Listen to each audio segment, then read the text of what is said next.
san waye mahaifinka ba. Da ba mu yi wa aure iyayenmu ba.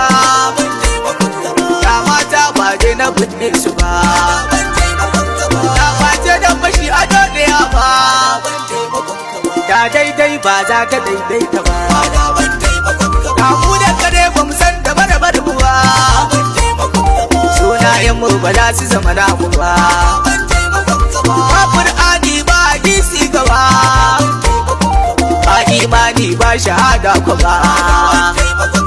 Da musulunci babu shi shugaba. Da shari'a ba ta amsa sunanta ba. Ba ilimi balle ka san kai gaba. Ayayyanmu ba ma ki aurar su ba. Kakanninmu ba ma ki aurar su ba. Da 'ya'yanmu ba ma ki aurar su ba.